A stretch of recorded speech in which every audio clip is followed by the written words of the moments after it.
Good evening, everybody. My name is Alan Journet. I am one of the co-facilitators of Southern Oregon Climate Action Now, and sitting next to me is the other co-facilitator, Kathy Conway. And as you can see, this evening's program shortly will be from Shannon Souza. But before we get there, a couple of little Zoom tips. Please mute yourself and stay muted during the program. If you have any questions welling up within, please open your chat and type them into the chat screen. I'm sorry that screen is so small. There's nothing we can do about that. And then hit enter and hit return, and then the questions will appear for everyone. If you don't like the way your screen looks, you will find in the top right-hand corner of your screen a little view word, and if you click the icon next to that, you can pick choices: side-by-side speaker or side-by-side gallery, as you prefer. As you probably have gathered already, the presentation is going to be recorded, is being recorded, so if you don't want to be seen, just close your video. As we have been doing over the last few meetings, we acknowledge the traditional custodians of the land most of us are on today, the Takelma, the Shasta, the Klamath, and the Modoc, and we pay our respect to their elders, past, present, and emerging. The format for this evening's program is going to be a presentation by Shannon Souza, who I will introduce in just a moment. Following that, we'll have a Q&A involving the questions that you've written into the chat. Kathy will be following the chat and will be asking the questions. And then after the Q&A, we will be switching to what is happening in the region as a result of SOCAN and other climate activist groups. During the course of the program, Shannon is going to be mentioning things that you can do. We have a page on our website, socan.eco/action. Look under collective action, select renewable energy, and you will find links to the targets that Shannon mentions during the course of the program. And that revolves us back around to the introductory slide. It's a great pleasure for me to introduce again to our SOCAN audience, Shannon Souza. We had a program from her a year or so back, maybe more than that, which was focused on the Ocean Project. And since Shannon is the executive director of the Ocean Project, the Oregon Coast Energy Alliance Network, she's a perfect person to talk about that. When we asked Shannon if she'd like to come back and talk to us about things that have happened since then, Shannon said, well, actually, I'd really like to talk about a little more broad set of topics under the heading renewable energy, what we need to do. And so we were delighted to invite Shannon to do that, because we know she does a good program. And Shannon comes to us with a great deal of experience in this area, since she is the principal of the Salt Coast Consulting and Design outfit in Coos Bay. So without more ado, I'm going to throw the session over to Shannon and ask her to have at it. Thanks for joining us, Shannon. Thank you, Alan, and thank you, everyone, for all of the work that you do. And know this, spoiler alert, this is a call to action. There are some conversations going on at this level that I want to talk to you about, this nexus of renewable energy and the location of that renewable energy, and the level of dual duties of simultaneously mitigative and adaptive that are going on, and really encourage you to lean in and become more knowledgeable and more active in this conversation. So there, I put my ask right up front. Some of these slides are from a slide deck that I was very honored to have been given the time to deliver to Governor Brown last week. And that gift was from our state representative, David Brock Smith of House District 1, who set up the meeting with her and her cabinet advisors in infrastructure and energy and climate. So I was honored for that, and she's definitely paying attention.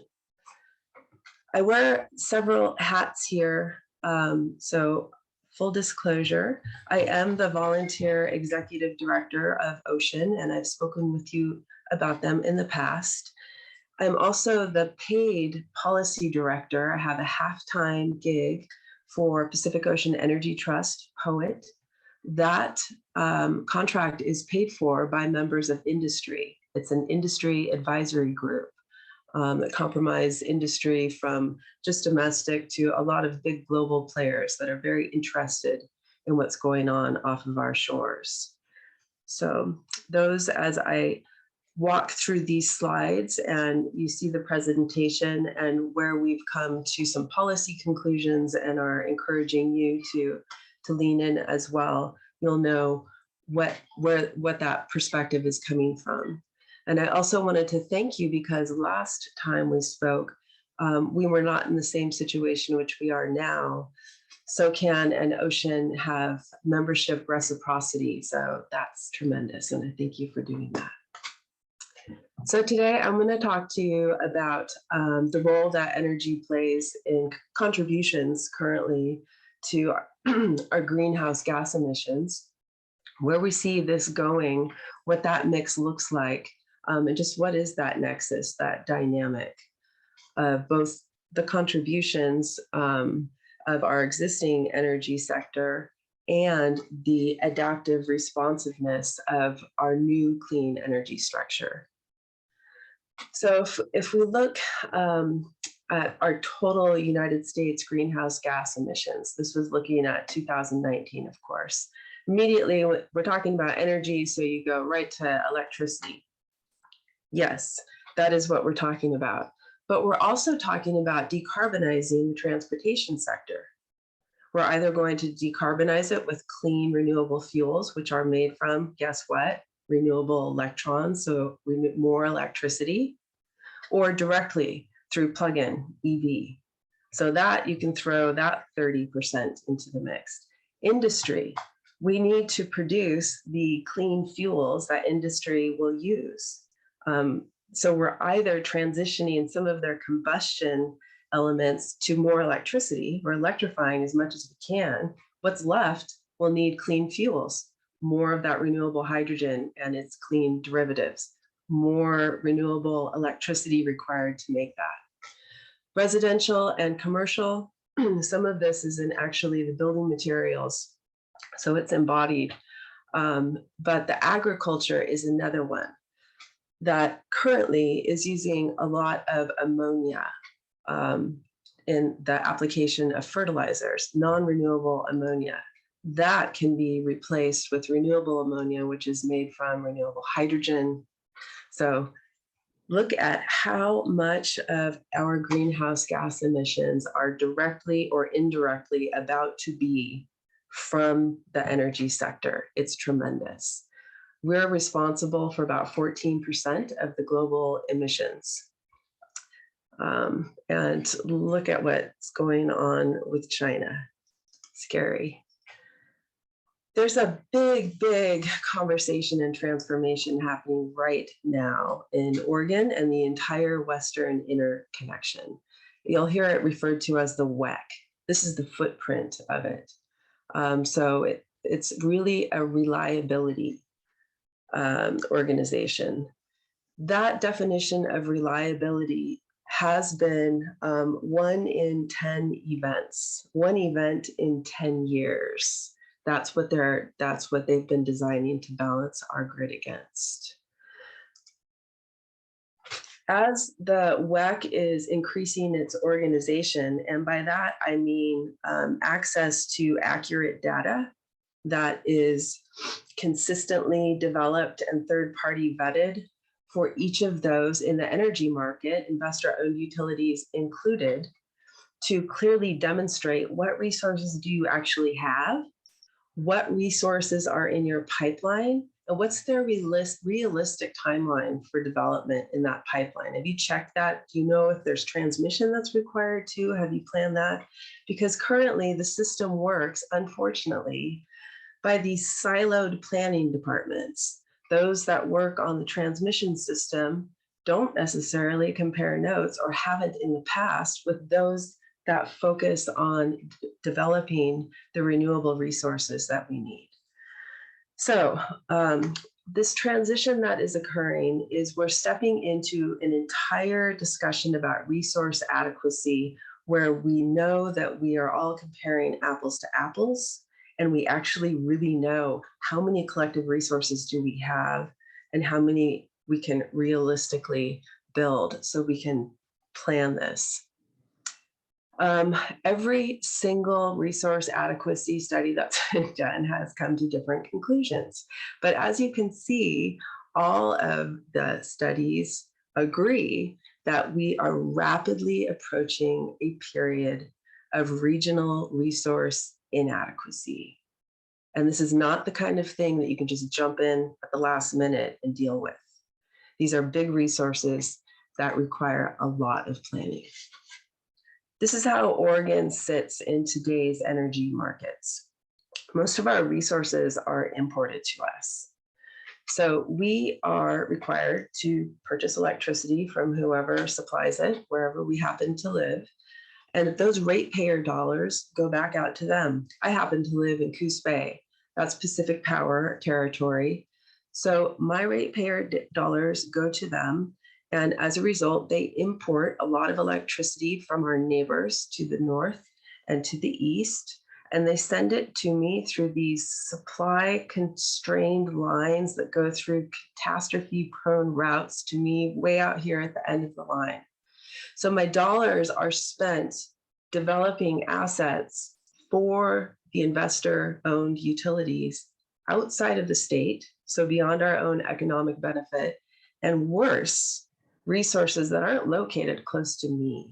So the likelihood of them being disrupted is much higher than in other parts of the state. Remember that I said that entire resource reliability metric that we've been using is a 1 in 10 event, one event in 10 years. Right now, they run those statistics with that huge footprint. So everything gets aggregated, added together into a big soupy mix. The organizations that I work with have been advocating for that reliability, that 1 in 10 event year, to happen really at a smaller scale so we can make sure that those of us at the end of the line have our most basic needs met. Here's what energy consumption in the state of Oregon looks like right now. If you haven't checked it out yet, the Oregon Department of Energy publishes a biennial energy report, and it's awesome. And they always get better. And if you go and look at the report and say, gosh, I wish they could portray this, or here's a question that I have, you can actually submit those suggestions to them. And they, I can say from experience, will take those suggestions to heart, and you will help improve our subsequent biennial energy report. So there's a to-do on your list, and you do have a link for this. But back to the big picture and what this is saying. As I said, we import more of our energy than we produce for ourselves. This is showing you what our mix is of these various, and what are those uses in the state. So a lot of energy imported and a lot of coal, still lots of petroleum, natural gas. So we've got a pretty good mix here. You know, those of you that live in Curry County, you can say with pride that you are served by hydroelectric. You know, honestly, everything's mixed together in the same grid, but that's who your contract for delivery with Bonneville is. But when you look at the entire mix, there's still a lot of fossil fuels in our mix. Good news though, Oregon is and has been a national leader in energy conservation. We do a really good job. It's well organized. It's been very successful, and we're just leaning in more. we're continuing that leadership, and in fact, the entire Pacific Northwest. Even with all of that energy conservation, all of the different studies and assessments, this was a presentation that was given by the Northwest Power Pool and their resource adequacy market that is being established right now. The agreement is we're facing a lack of resource adequacy, as I said, resource inadequacy. How much resource inadequacy? Well, it kind of depends on what forecasts you're using and what kind of assumptions and what are you including. But the big picture is we need a lot of new renewables. So this kind of bottom line right down here, 200 gigawatts of new resources need to be acquired by 2028. That's not very far off. And consider that by now, in 2020, there were only 270 gigawatts. So not doubling, but maybe like trying to do an 80% of what you now have built out in 7 years. That took 30 years to get to. We have our work cut out for us. And our population trends for the Pacific Northwest continue to grow. These energy conversations that are going down that we are participating in, specifically just bringing this to your attention because we are reciprocal members and would love you to lean in on this very important conversation. We really do believe that in our resource adequacy and reliability conversations for the entire WEC, that community level resilience energy infrastructure values are reported. Currently, they aren't. It doesn't really matter where the resources are located. As long as there's a mass balance, we're good. We're saying that doesn't work for us. These are very much more valuable if they're close to us because we have fewer disruptions and loss of life. All of the design work and the planning metrics are designed around a loss of load. So in these conversations, when I represent Ocean, I remind them that for us, loss of load is, I think you forget what that actually means in people terms. And for us, it means the loss of our livelihoods because our businesses close. And sometimes we lose our frozen seafood. And it can even mean loss of life. In Puerto Rico, after Hurricane Maria, they were able to document that 2,200 lives were lost just because they didn't have access to energy after the hurricane.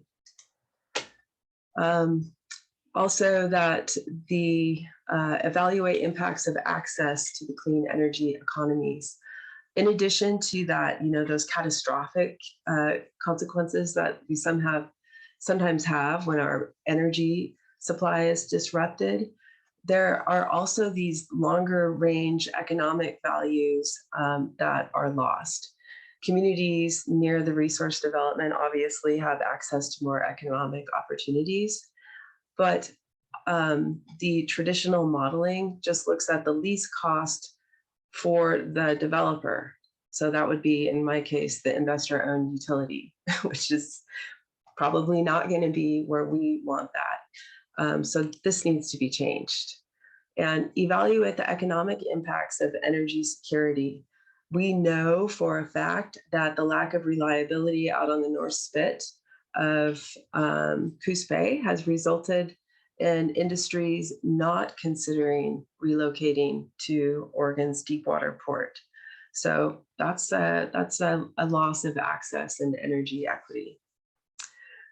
Then think about all of the non-renewable capacity. So in addition to we're electrifying this and we're making clean fuels for that, we're also simultaneously retiring all of the dirty energy resources.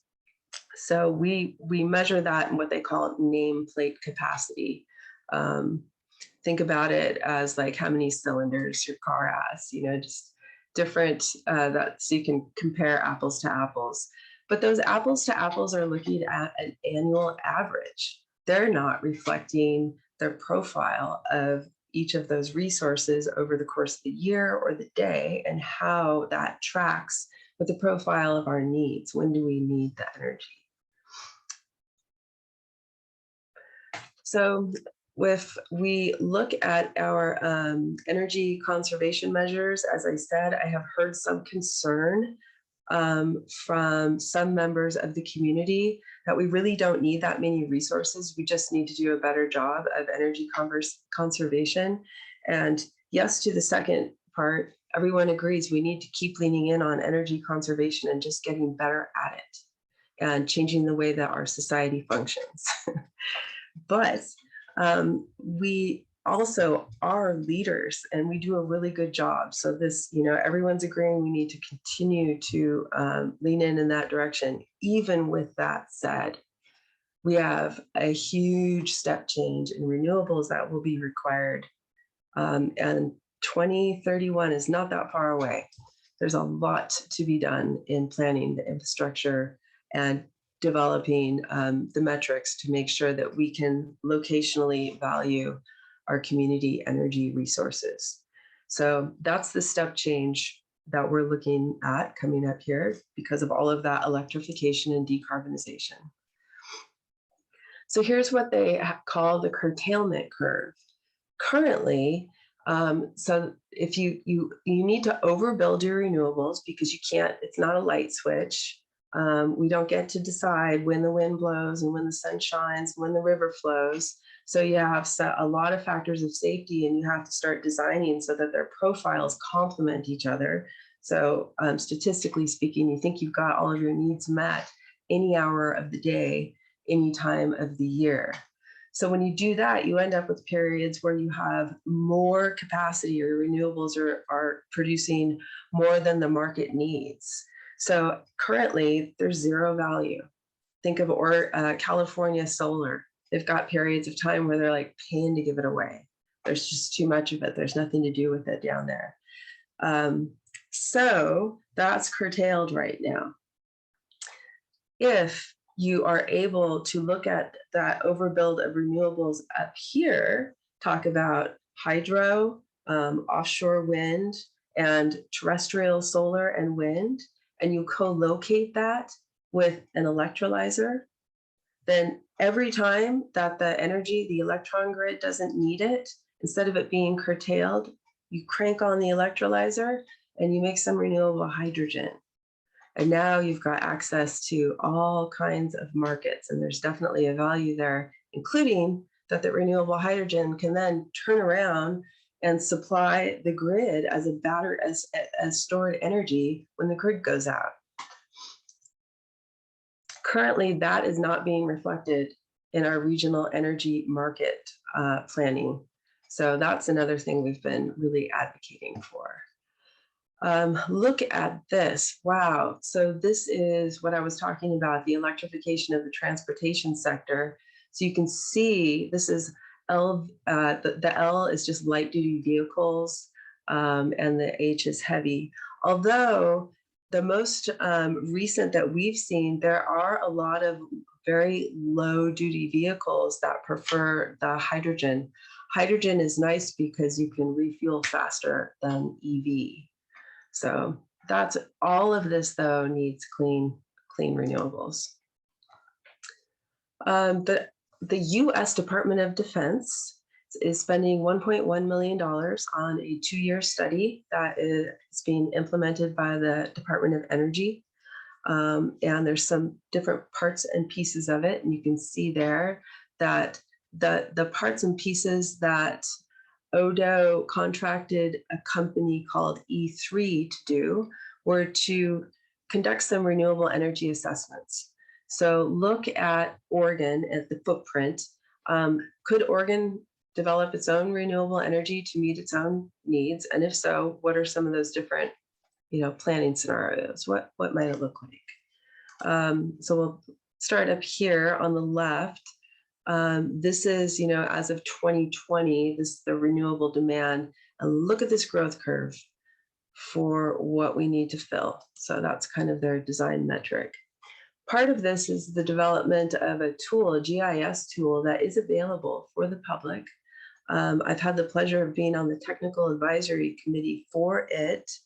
And some of the things that you can do are to kind of map out some different renewable energy projects and understand what some limitations might be, which agencies you should get in contact with and stuff like that.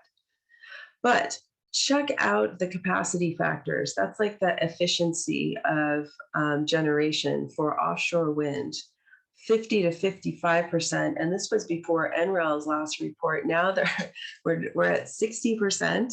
It is the richest resource of wind out there that's been demonstrated. So that's pretty amazing.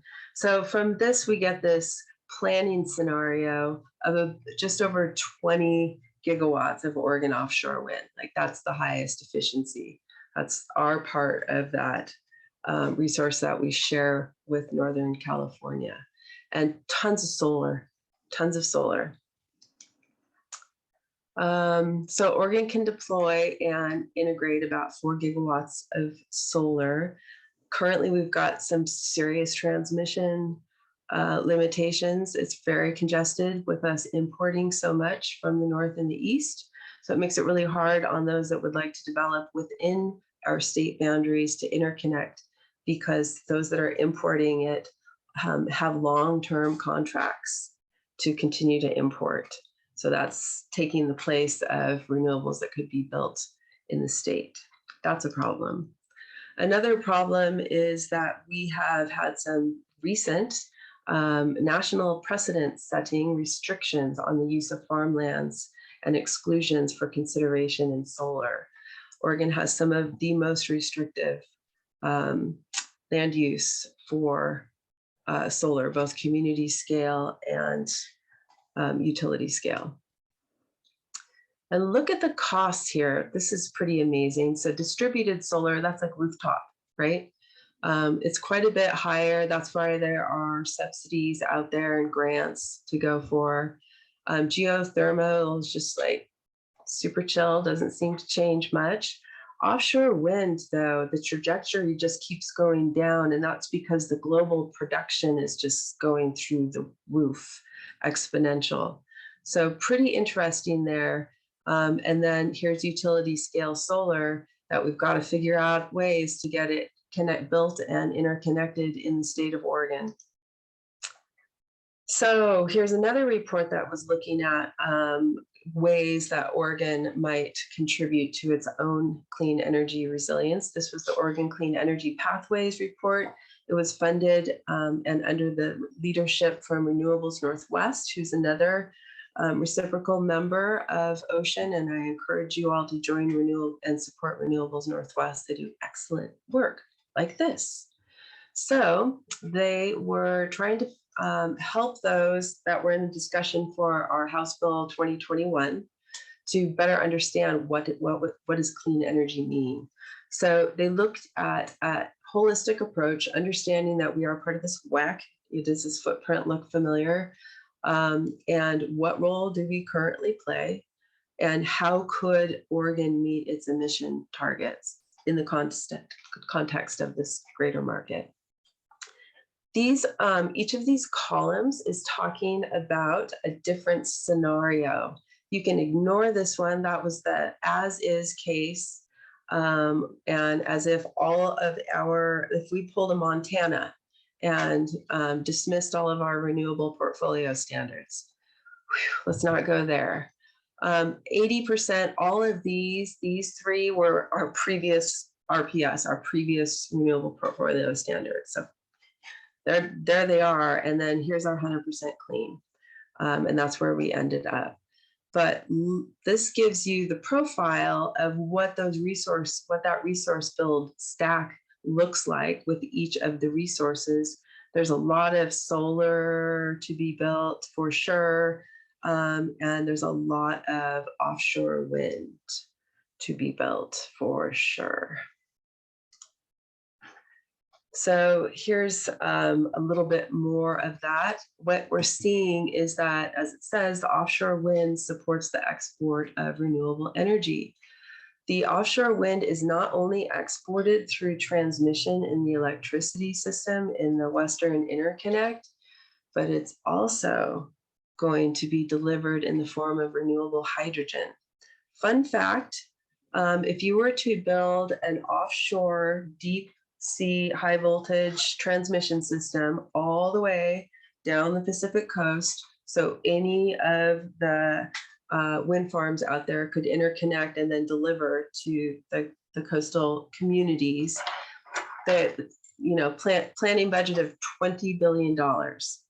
If you were to do that same thing for renewable hydrogen and just do the electrolysis at sea and translate that energy in the form of renewable hydrogen, that's about $5 billion. And you've got a bunch of stored energy. So increasingly, there's some thought to, wow, what are the implications there? But even without that tremendous transformation, a lot of these offshore wind electrons are being used for that electrolysis. The timing of that suggested that none of these renewables would really get going. We wouldn't start building them until after 2030. If Oregon's big build out would only be triggered by the markets of our more affluent neighbors in Seattle and San Francisco. So we just sit and wait for them to need us, and then they will develop us. Well, it does not take into account that Oregon has a state planning goal to plan for ourselves. That was something that Ocean and Poet were able to pass with your support last year. That also does not reflect the reality that Oregon's 3 gigawatts is included in the Biden administration build out of 30 gigawatts by 2030. And we are scheduled for leases late in 2023. On Friday, we will know where those areas are off of our coast that are up for consideration in lease. And that report also does not reflect the reality that we can take up to 3 gigawatts of our own power right now.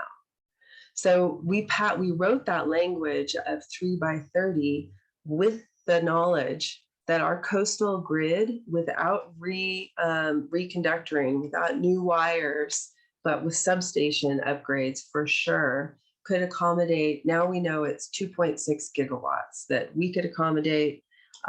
It strengthens the coastal grid. Think coastal microgrid. Oh my gosh, net zero. That's awesome. And it pushes the electrons east to help with some of that congestion that is now in our transmission system, which allows for more development of more renewables in Oregon. That's what this help reduce power flows into Oregon benefit is. So as said, the other thing that they are finding is that the offshore wind profile, it naturally complements the loads better than onshore wind. That wind blows when we want to use electrons. And it is a really good profile fit that complements. It occurs when solar is not occurring. And it even complements the hydro a lot. So it's got a lot of values that were ignored in the timing of that report. And at Ocean, of course, we don't think we should sit and wait to be developed, but would like to have a strong voice of local ownership that is reflected in the way it is developed and how it is served to us. A lot of resilience benefits.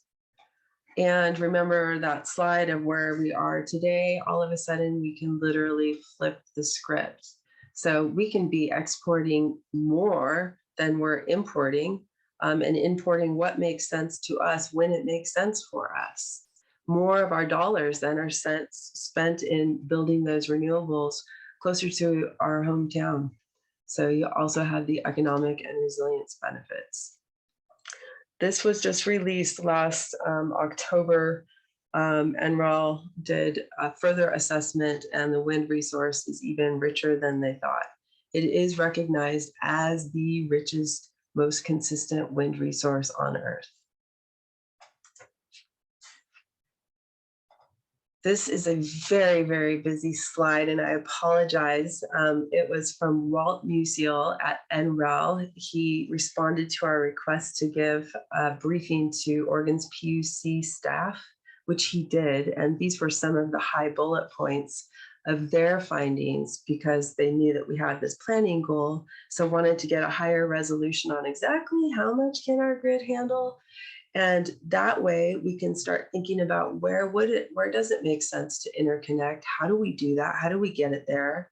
And can we possibly co-locate it with electrolysis, co-located storage?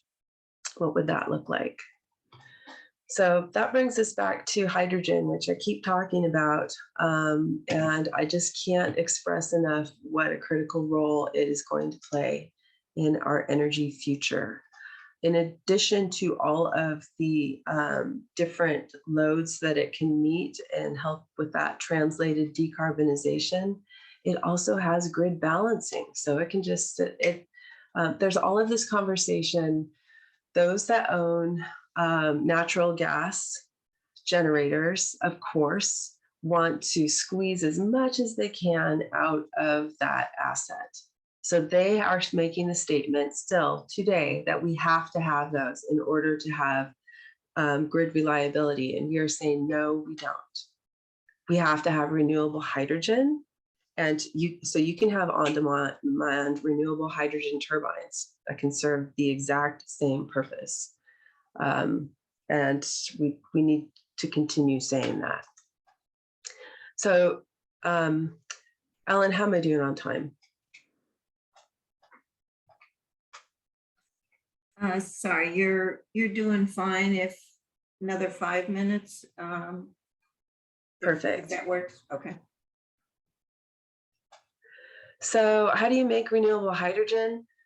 You use electrons to split the hydrogen and the oxygen in a water molecule. So you take some kind of a water supply, water source. It could be desalinated out of the ocean. It could be, in the case of the North Spit, a huge dunal aquifer that has minerals in it. It has background metals in it from the sands there. So you have to remove all of those. For every, you put 3 gallons of water in, you get 2 gallons of hydrogen, and you get a gallon of water that has concentrated all of those trace minerals and everything. So that's something that we need to think about that, how do we deal with that? Anyway, so you split this clean oxygen or water into oxygen and H2. Does oxygen have its own markets? Yes, absolutely. Though it sounds like it's very safety intensive and expensive to do that and market the oxygen. So the general practice is you release it to the atmosphere. So you take your hydrogen, your clean hydrogen, and you store it. And there are different things that you can do with it. Lots of applications.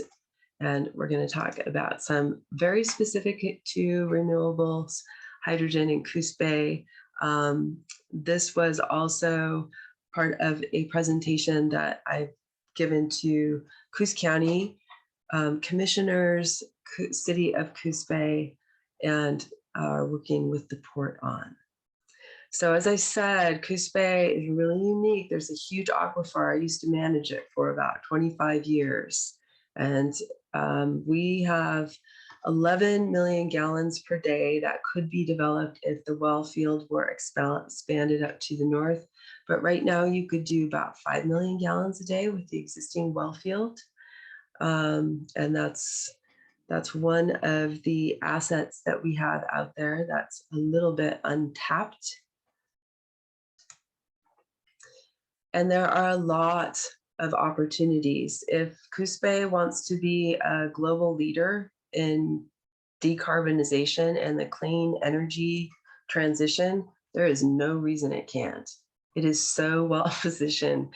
Deep water port, farthest west, sticking out into the Pacific, has really, really huge shipping and maritime sectors to the north and the south.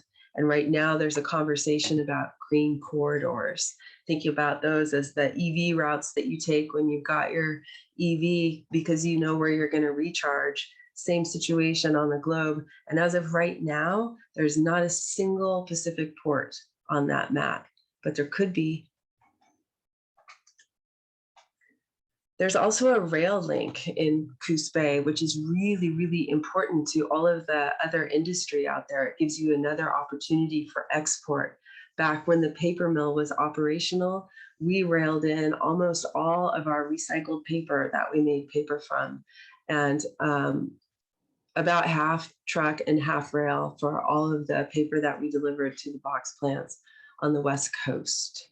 Of course, our lumber, but also we could be exporting renewable hydrogen, and all of that could be exported on clean, green machines. Public transit up in Portland, they're leaning in on this. The limiting factor in the finance was that there's not a lack of hydrogen and the costs were uncertain.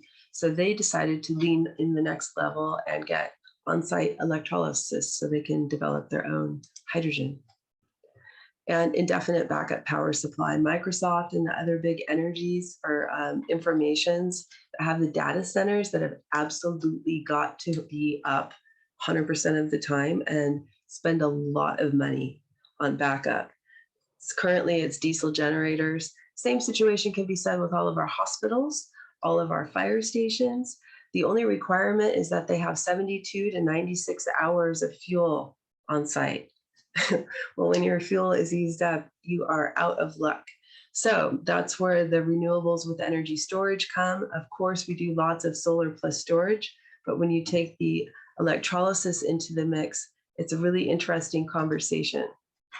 And the technology is already deployed globally. Siemens Corporation has partnered, offered to partner with Ocean in our work in the renewable hydrogen sector because they're already building it. And renewable ammonia, as I mentioned, you can take even more clean electricity and apply it to your renewable hydrogen. You can grab nitrogen from the air and you can develop renewable ammonia. Ammonia is tracked next time you drive across the state and you see the huge long rail car. Look at how many of those are ammonia going to the agricultural market. That's a huge market. So hydrogen is getting a lot of attention and support and infrastructure funding. This is US Department of Energy and 2 initiatives that I'm working on right now. One of them is a Twin Cities Challenge. This is a global challenge open to any of the countries that have aggressive climate goals. And thankfully, right now for the moment, ours does. So we get to participate, and we've reached out to a port in Scotland that is Cromarty Firth. They are about 5 to 10 years ahead of the port of Coos Bay. Why? They have 3 gigawatts of offshore wind in their pipeline. And they even have an RFP out right now for 2 gigawatts of that to be dedicated to electrolysis because they've recognized how substantially it could diversify their economy and contribute to their resilience. So we have a lot to learn from them. They're also having sharing our socioeconomics, kind of hard times in paradise story, and an energy islanding history. There's this history because they're building the renewables and have already been living with hydrogen built into even their little tiny small islands to the north. They are giving us the thumbs up. I did present this to the governor and she's stoked on it. So I'm really hopeful for that, but we want your help. We would love for you to support that with a letter that says so. And I would definitely hit you up for that support and what we would be looking for. A Pacific Northwest hydrogen hub. Initially, US Department of Energy said, hey, we're going to pick 4 in the whole nation. You guys go duke it out.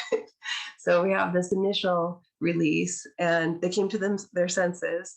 And last week, thankfully, issued another RFI with a whole bunch of, I think we've got 16, and they can be in the planning stages. So POET is working on a response to that RFI with in mind the planning the integration of offshore wind into renewable hydrogen. So feasibility study, socioeconomic impact analysis, and planning scenario development. This, according to the new timeline, would put our foot in the door as a state for development funding to the tune of billions of dollars. So some conclusions, Oregon and the Pacific Northwest require a ton of new renewables. Distributed rooftop and utility scale solar will absolutely contribute. To what degree depends on how much transmission we can give them and if we can figure out how to balance land use. Oregon's offshore wind is going to contribute a lot. How quickly and what will it look like? That's where we are leaning in on, and welcome your voice in the conversation. And renewable hydrogen is going to play a big role. And we can decide to take a leadership role in that and simultaneously accelerate our resilience, our mitigation, and our adaptation. So what can you do? You can become involved in this resource adequacy and reliability conversation. You can do that directly, or you can lean in and support organizations that are and get involved in our policy deliberations. You can support the application for the Port of Coos Bay in the Twin Cities Challenge for Port of Coos Bay and Cromarty Firth, both as just a matter of course, and that you might be able to consider contributing some outreach and engagement through your existing programs and networks, so we can get the word out on it and get more input from the coastal community members. And we'd also love you to consider supporting Coos Bay on the map as a hydrogen planning hub at the planning and development stage. You can more immediately and directly accessible use the brand new Oregon Community Renewable Energy Program. There's $50 million in there. We've got 4.5 years to spend it in. I serve on the advisory panel for that. And there are two sides to this. You can plan, or you can build, or you can do both. So you can plan a renewable energy project or resilience project, and you can also get development funds. So that's up to $1 million, and they can be up to 100% of the costs if it's to serve a priority community and has resilience. We made sure that all coastal communities were called out and included. So y'all qualify out on the coast. That program opens up on March 1st. You can install solar and storage at your home, or if you know of an organization that has a low-income multifamily housing, we have some great solar and storage grant program. And I just heard from my friend at OSEA, the director, that it looks like we might get another $10 million this session in this fund. So this is good. I was part of the authors for this, and unlike some of our other programs where we see a lot more uptake in areas that have investor-owned utilities because they're served by Energy Trust of Oregon, we specifically designed the definition of the grant amount to really encourage funding of programs in areas like yours that don't have some of those same more lucrative incentives. So if you've looked at it before and it didn't make sense, take a look again. I'm also going to follow up with some other resources from USDA, which I apologize I didn't include on this list, but I'll clean that deck up before I send it out. And we'd also love for you to consider becoming an individual member of Ocean and leaning in with us. We really need your help, both in terms of resources, of network and information, and of funding, but also want to make sure that your voice is heard and that we're understanding priorities. And I'm finally done. Thank you, Shannon. Thank you very much. We'll try to get to some of the questions here. And so the first one was about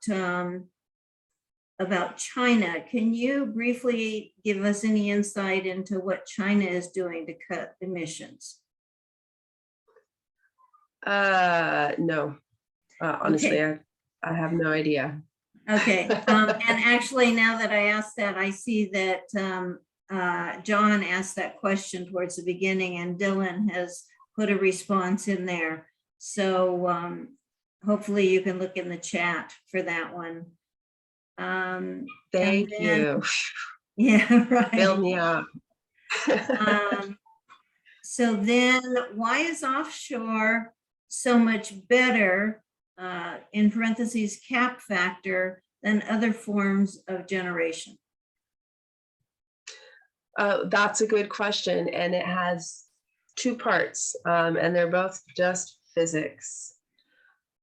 Any resource is going to be more confused or kind of distributed and not as efficient if it runs into obstacles on its way into whatever it is that's capturing it, a turbine in this case. And in our case, we're talking about wind. So when winds are like gusting and changing direction and stopping, that's because they've been hitting other things. So that they're noisy. There's a lot of noise there. The location off of our south coast is not that. It faces this vast, vast open ocean. So winds just get really going. They don't get disrupted by any mountain ranges. So they can, the momentum is huge. I think of that resource as basically, it's like the Stirling engine of the globe. It's like energy is being transferred at such an intense rate. So that's one, the resource is much higher. Two, the floating offshore wind turbines are really high. So any noise or disruption that wind would otherwise see because of the waves that it hits on the surface of the ocean, the higher you get above that noise, then it doesn't bother you anymore. So it's tremendously, tremendously efficient. So you take the most efficient, gen set, the best of class in any kind of renewable translation in the turbine from that wind to the electricity, and then you just place it optimally, both in terms of its proximity to any disruption below it or anywhere around it. Thank you. Casey asks, the Pacific Northwest and California should be on the cutting edge for renewable energy infrastructure. How is the region collaborating, and how can our region better engage federal funding to move us forward? I love you. This is such a huge priority. And that was one of the suggestions and requests that I made of the governor and her advisors, was that Oregon really lean in and take a leadership role in directing the conversation and making sure it's happening with our neighbors to the north in BC and Washington and down in California, because we've got to get our act together in workforce development, in supply chain planning, and in all of our infrastructure planning. And if we're talking about the maritime side, then we should be thinking holistically about how we use our ports best that reflects the priorities of those who live at the ports and the reality of the grid. So I hope, did that answer the question? I think so. If not, they'll put something in chat and we'll get back to you. Okay. Rose says, when you say that we are good at conservation but need to get better, is that individuals or businesses or government or all of the above? How can we get better? All of the above. I think it's so cool. For one of the things that I love about solar and the clients, especially when we were first doing it 17 years ago, the energy meter, it was the old donut one. So once we turned on the system, it would slow down and then it would go the other direction. And there was all this satisfaction. So then you've got clients that are challenging each other to see how little energy they can consume on their side of the meter. So how much energy can they push back out to the grid? That kind of friendly, healthy competition is really good. And it gets people thinking about how are they using electricity, even these small amounts, and how you can reduce that. Christopher Diamond at Department of Energy. He used to be the director when I was 17 years ago. And he used to remind all of us in renewables who were so excited that we have to eat our conservation veggies before we can have our renewable desserts. That is absolutely imperative. So that's one of the ways. Another way is to make sure that you are up to speed on what you can be doing at home in your energy efficiency. And also about that request that your organization become more engaged in the resource adequacy and reliability and resilience conversation. That is definitely an aspect of it, and how much we will invest as public in those energy efficiency measures. So I think we'll do one more, Shannon, and then we'll go to what's happening with SOCAN. So this is from Nona. What's the possibility of local energy generation for local use? 100%. I'll give you another one then. They want to know, in your presentation to Governor Brown, was there anything she was really interested in pursuing? Yeah, she's really, really interested just in general in helping to poise Coos Bay with the understanding that we need to inform our transition to clean energy, both in terms of meeting this opportunity, but really to lean in and help lead the Pacific West, the whole West Coast. You know, we have this Oregon way that we're known for, where neighbors that definitely don't vote the same way, when the flood comes, y'all help each other out. We are very distinctive. So it makes sense that we're the ones calling the question to really lean in on getting those other states to plan for our workforce development, our resource adequacy planning, our infrastructure, all of that. So yes, and Scotland. She had been on the phone with Scotland, and you know, she traveled back there for the COP. And she did reach out to us, our organizations, and ask who she could talk to in offshore wind out there. So it's good. So we have questions we didn't get to. What we'll do is I'll save the chat and then maybe ask you if you can comment on some of those, and we'll send that out to everybody who registered so they'll get those answers. I know that takes more of your time, but hopefully some of those will be easy to answer. Before I go to sharing events, Alan wanted to follow up on a question. You use the term clean energy and renewable energy. I'm sure not interchangeably. Could you clarify the difference between the two? And I'm thinking now of blue hydrogen, which the gas companies call renewable energy, but really is just methane clothed in a different outfit. Exactly. Well, you hit the nail on the head. So there's the carbon sequestration, basically saying, oh, we're going to find a way to to capture it. It's like, think of it as pollution control instead of just eliminating the pollution. So yes, you're on the right track. And the other one is nuclear, small batch nuclear. Gates has been leaning in very, very heavily with resources and policy advocacy, as has another company that ironically enough is in Oregon, NuScale, even though we prohibit the development of nuclear facilities. So those are the two ones who are always in the PUC deliberations, like really having to define that line and make it clean. Thank you, Shannon. Thank you very much. Yes. And we'll try to get the other questions answered. I did send a survey to you, and you can add a question to the end of the survey. And also you can put things in chat and I'll save those. So we've put some resources on the SOCAN website, socan.eco/action. And then under the collective action, if you go down to renewable energy, that's where we've put things, and we'll add some more to that list.